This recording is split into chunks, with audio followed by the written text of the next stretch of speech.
विषयांतर। अरे यूं तो धोती के नीचे सभी नंगे और ससुरी इस राजनीति में धोती के बाहर भी नंगे। पर दास साहब एकदम अपवाद हैं। धोती के नीचे भी धोती ही निकलेगी इस गीता बांचने वाले के। खाल खींचने पर ही सामने आ सकता है इनका नंगापन।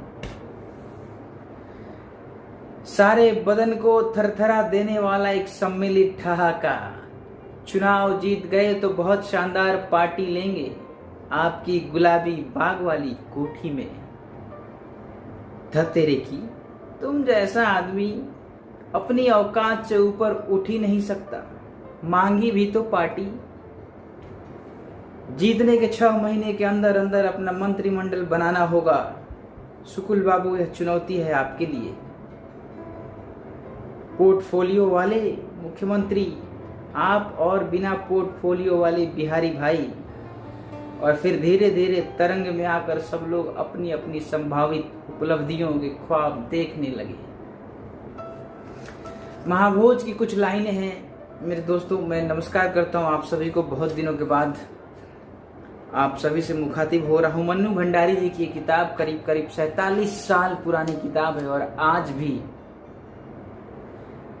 हमारे बीच जो पाठक है, जो किताबों को पसंद करते हैं, उनके बीच उतनी ही प्रचलित है और उतनी ही महत्वपूर्ण है। कमाल की किताब है। शहर के अलग अलग भागों में अलग अलग ढंग से जश्न मनाती, मौज मस्ती में डूबी इस विशाल बिरादरी से कटे हुए 3 लोग, सक्सेना, लोचन बाबू और बिंदा, पूरी तरह उपेक्षित, परित्यक्त और एक तरफ फेंके हुए। आप लोग स्वयं सोचिए ये 3 लोग किस प्रकार के होंगे, जिन्हें समाज ने परित्याग कर दिया, त्याग दिया, उनकी अवहेलना की। अपने सस्पेंशन का ऑर्डर पढ़ने के बाद भी ऐसे जैसे कोई प्रतिक्रिया नहीं हुई सक्सेना के मन में, न दुख की न पश्चाताप की। सामने बच्चे को खाना परोसती हुई पत्नी पर नजर पड़ी।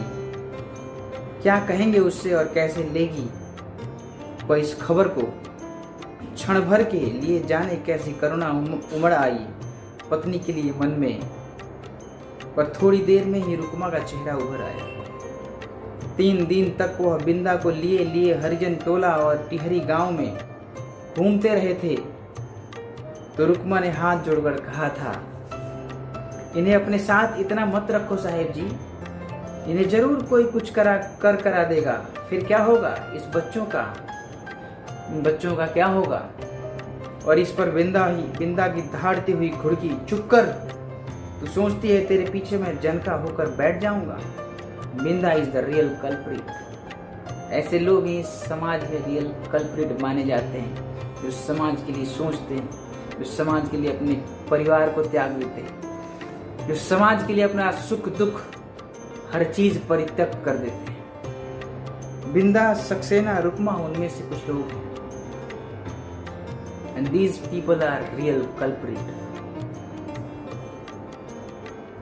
पर इस पर बिंदा की दहाड़ती हुई घुड़की, चुप कर, तू सोचती है तेरे पीछे मैं जनका होकर बैठ जाऊंगा। Binda is the real culprit. Oh no sir, यह हो नहीं सकता, यह सरासर गलत है। मैंने इस केस का रेशा रेशा उधेड़ कर देखा है। मैं और इतने में बड़े पद वाले डीआईजी का इशारा होता है, पर डीआईजी के पास पूरी रिपोर्ट तैयार है, अकाट्य तर्कों से लैस, ठोस प्रमाणों से पुष्ट।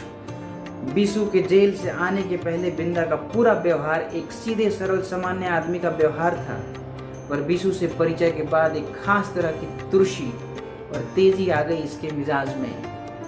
अपनी पत्नी के प्रेमी को देखकर होता ही ऐसा कोई बर्दाश्त नहीं कर सकता। बिंदा जैसा आदमी तो कभी नहीं। और ऐसे इल्जामात लगाए जाते हैं। And then they are real culprit। मरने वाले दिन बीसू ने अपना अंतिम भोजन बिंदा के घर किया। हीरा के बयान से यह साफ है, इस शाम का खाना उसने नहीं खाया। डॉक्टरी रिपोर्ट में जिस जहर की बात है, यह 10-12 घंटे का असर करने वाला है। यह जहर इस खाने के साथ ही पहुंचा है बीसू के पेट में। खाना खिलाते ही बिंदा शहर चला गया और दूसरे दिन लौटा। जाने से पहले बिंदा ने झगड़े की बात खुद स्वीकार की। बिंदा ने समझा लिया कि अभी जैसा माहौल है उसमें आसानी से,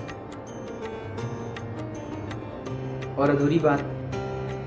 और फिर सक्सेना के लिए शब्दों के अर्थ ही गायब हो गए, सिर पैर अर्थ तूक सभी।